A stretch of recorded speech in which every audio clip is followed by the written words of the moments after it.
Ça bloque toujours à l'université. Ce matin, les étudiants ont reconduit le blocus de la fac de lettres jusqu'à mardi prochain. Ils ont voté à 90% pour. De leur côté, les enseignants-chercheurs appellent à un rassemblement à Angers jeudi prochain.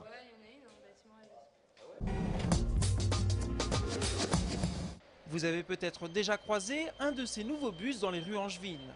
13 bus articulés flambant neufs, dont 7 de la marque MAN, ont en effet fait leur apparition sur les lignes de la Cotra. On a à l'heure actuelle effectivement un bon nombre de bus neufs qui arrivent sur le réseau. C'est une volonté aussi de renouveler le parc et d'offrir des bus toujours plus confortables, plus écologistes aussi, plus respectueux de l'environnement. Parce que là on a des moteurs qui sont en fait en haut de la norme.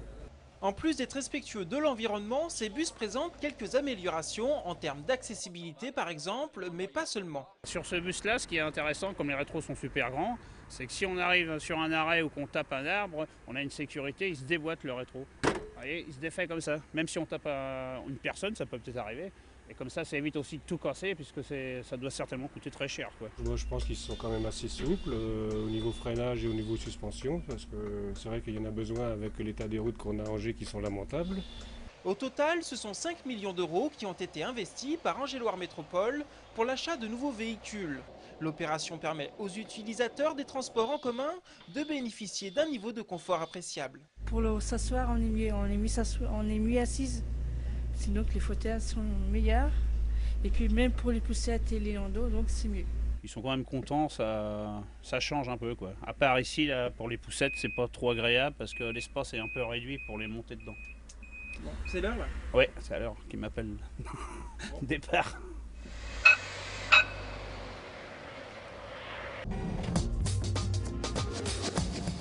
André Santini, le secrétaire d'État chargé de la fonction publique, a passé aujourd'hui l'après-midi dans les locaux de la préfecture de Maine-et-Loire. L'objet de sa visite, la réforme en cours de l'administration territoriale de l'État, celle qui exerce ses compétences au niveau du département et de la région, les services de la DAS ou de la DDE par exemple. Cet après-midi, André Santini a rencontré une partie des fonctionnaires de ces services de l'État pour leur donner des détails sur la prochaine réorganisation. Où êtes-vous installé par là ? Voilà, nous devons expliquer les positions, prouver que cette réforme n'est pas contre les fonctionnaires, mais au contraire au service de la fonction publique. Ça n'est pas évident. Ici, on a fait le calcul qu'il y avait 782 fonctionnaires concernés. Donc, vous me direz, ce n'est pas beaucoup, mais pour les 782, c'est un changement de vie. Si on dit à celui-ci, vous êtes à la DDA, vous fusionnez avec la DDE, tel autre, vous allez aller dans telle autre ville, il faut donc s'occuper en détail, je dirais point par point, de chacun. Une réforme prévue sans suppression de postes qu'André Santini va devoir porter encore pendant 1 an. C'est le 1er janvier 2010 qu'elle devrait entrer en vigueur.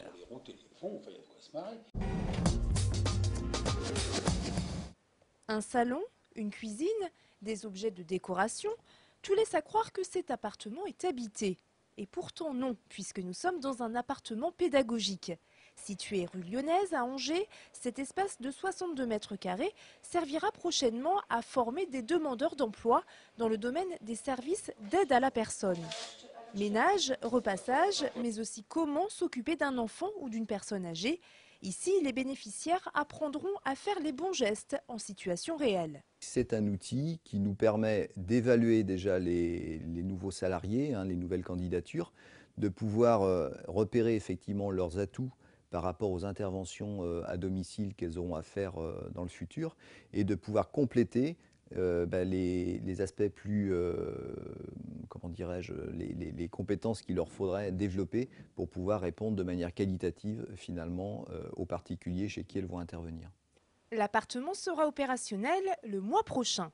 Par ailleurs, si les métiers d'aide à la personne vous intéressent, rendez-vous ce week-end au Centre des Congrès d'Angers où se tiendra le premier salon des services d'aide à la personne.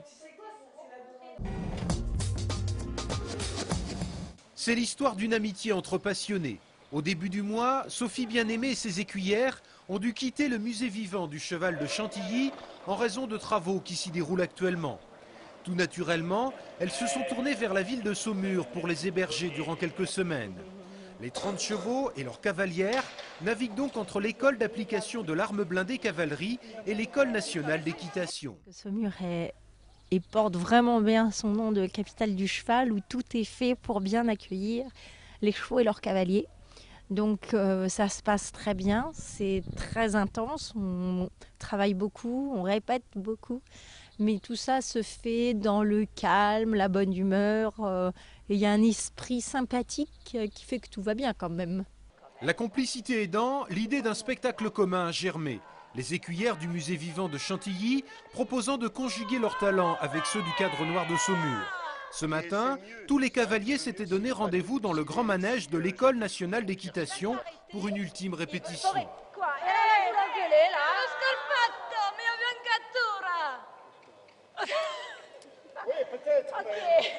On n'est pas habitué à avoir aussi des comédiennes, à avoir des poneys, à avoir un âne dans le grand manège. Mais c'était l'occasion par contre, puisque en fait le noyau c'est toujours l'amour du cheval, le travail des chevaux, et de faire une présentation en commun. Et le numéro, la prestation de Sophie Bien-Aimée et de ses écuyères se prêtait, s'accordait tout à fait avec le numéro d'obstacle qu'on présente lors des galas. Ce spectacle gratuit, précisons-le, sera présenté demain à l'École nationale d'équitation. Il sera ensuite repris les 13 et 14 mars prochains à l'École d'application de l'arme blindée cavalerie, et tous les publics, grands et petits, pourront s'y retrouver.